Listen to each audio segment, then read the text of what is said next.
Hi hello నేను మీ Pawan. Welcome to ఆత్మ media. ఈరోజు రాకేష్ మాస్టర్ గారు గురించి మనం తెలుసుకోవడానికి మన సీనియర్ జర్నలిస్ట్ ఇమ్మంది రామారావు గారు ఉన్నారు. నమస్కారం సార్ రామారావు గారు. నమస్తే సార్, వ్యూహం అనే సినిమా కోసము ఆర్జీవి గారు వెళ్ళిన మాట లాస్ట్ టైం వెళ్ళారు, ఇప్పుడు కూడా మరీ కలిశారు. అదే దాంతోపాటు శపథం అనే సినిమా కూడా కొత్త లుక్స్ ఈ మధ్యలోనే రిలీజ్ అయ్యాయి. సో ఆ లుక్స్ ఎలా ఉన్నాయంటే వైఎస్ జగన్మోహన్ రెడ్డి గారు అండ్ భారతి గారు వీళ్ళ లుక్స్తో ఉన్నాయన్నమాట. అంటే జగన్మోహన్ రెడ్డి గారి లైఫ్ స్టైల్, లైఫ్ స్టోరీ ఎలా ఉంటుంది అనేది తెరకెక్కిస్తున్నారనేది తెలిసింది. సో ఏంటంటే ఇప్పుడు జగన్మోహన్ రెడ్డి గారికి సానుకూలంగానే తీస్తున్నారనేది నడుస్తుంది. ఓన్లీ సినిమా గురించి ఆర్జీవి వెళ్ళి మాట్లాడుతున్నారా, లేకపోతే ఇంకేదైనా ఉందా అనేది ఇప్పుడు రాజకీయాల్లో దుమారం రేపుతుంది. మీరు దాని గురించి ఏం స్పందిస్తారు? అంటే ఇక్కడ సినిమా గురించి సినిమా కాకుండా ఇదేంటంటే ఇప్పుడు యుద్ధ సమయంలో ట్యాంకర్లు ఉంటాయి. ఏ ట్యాంకరు ఎప్పుడు ఉపయోగించాలి.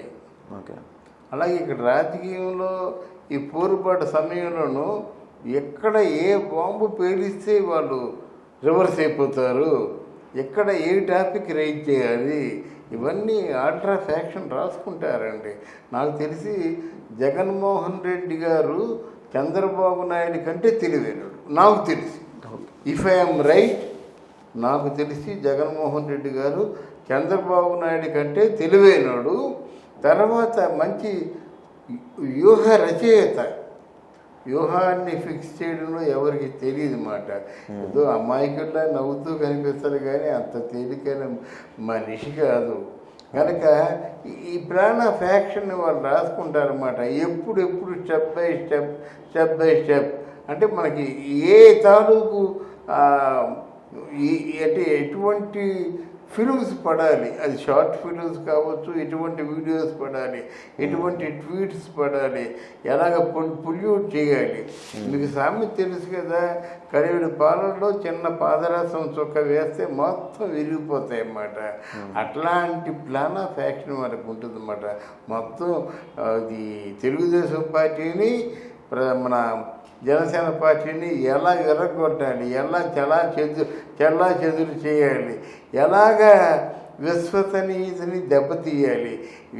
అంటే ఒకవేళ అంటే నాకు అనిపించింది ఏంటంటే బాగా పవన్ కళ్యాణ్కి చాలా నమ్మకం ఉన్నవారు కూడా ఎదురు తిరిగే పరిస్థితి ఎలా తీసుకురావాలి, అలాగే ఇక్కడ ఉన్నటువంటి తెలుగుదేశం పార్టీ వాళ్ళని ఎలా కొనుక్కోవాలి, ఇవన్నీ ఉంటాయండి. ఎందుకంటే ఇప్పుడు పార్టీలో ఉన్న వ్యక్తులను కొనుక్కోవాలంటే మరి పార్టీ వాళ్ళని మీరు అనుమానిస్తారు కానీ బయట వాళ్ళని అనుమానిస్తారు కదా.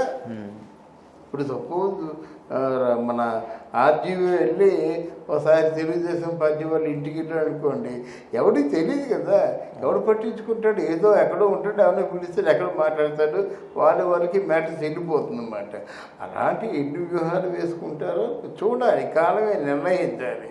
అది అయితే రాజకీయంగా ఎలాంటిది లేదు అంటారు, కేవలం చిత్రం గురించి మాత్రమే భేటీ అయినారని మీ మాటల్లో చెప్తున్నారు. లేదండి, రాజకీయం ఇదంతా రాజకీయమే కదండి. నేను యుద్ధంలో ట్యాంకర్లు పేల్చడం అంటే ఏంటి, అవతల వాడిని చెల్లాచెదరు చేయడం, అవతల వాడిని చంపడం. యుద్ధంలో ట్యాంకర్లు ఉపయోగించాలంటే అవతల వాడిని చంపాడు మనం లేకుండా, ఆ అవతల వాళ్ళని ఎలా ప్రయోగించాలి, అవతల వాళ్ళని ఎలా చెల్లాచెదురు చేయాలి, అవతల వాళ్ళు ఎలా సులోపాయసం చేయాలి, ఈ వ్యూహమే అంటున్నాడు కదా. ఇది ఈ ప్లాన్ ఆఫ్ యాక్షన్ కోసం వెళ్ళాడు ఆయన. లేదా మామూలుగా వెళ్ళి డబ్బులు అంటే నాకు బటన్ నొక్కితే వచ్చేస్తాయి డబ్బులు. అంటే ఈ పర్సనల్గా కూర్చొని మాట్లాడే డీటెయిల్డ్గా మాట్లాడాలంటే ఏం మాట్లాడతారు, వ్యూహ రచన అంటే సినిమా అని కాదు. ఎలక్షన్లో ఈ తాలూకు ప్లాన్ ఆఫ్ యాక్షన్ ఎలాగ ఉంటుంది, ఎలాగ చెదరగా చెదరగొడతారు, తెలుగుదేశాన్ని ఎలా చెదరగొడతారు, మన జనసేన పార్టీని ఎలా చెదరగొడతారు, వాళ్ళని ఎలా చంపుతారు, ఎలా వాళ్ళకి గొడవలు పెడతారు, ఇవన్నీ మాట్లాడుకుంటారు. అవన్నీ అంతేగాని మామూలు పళ్ళేకి వెళ్ళలేదు. ఆర్జీవి పళ్ళేకి వెళ్ళలేదు. ఇది మన ఎవరు జగన్మోహన్ రెడ్డి. కనుక ఇదంతా మనం వచ్చే రోజుల్లో చాలా విచిత్రాలు చూస్తాం. Okay sir, Thank you. Thank you me valuable టైంని మాకు స్పెండ్ చేసినందుకు. చూస్తూనే ఉండండి మన ఛానల్. బాయ్, మీ పవన్.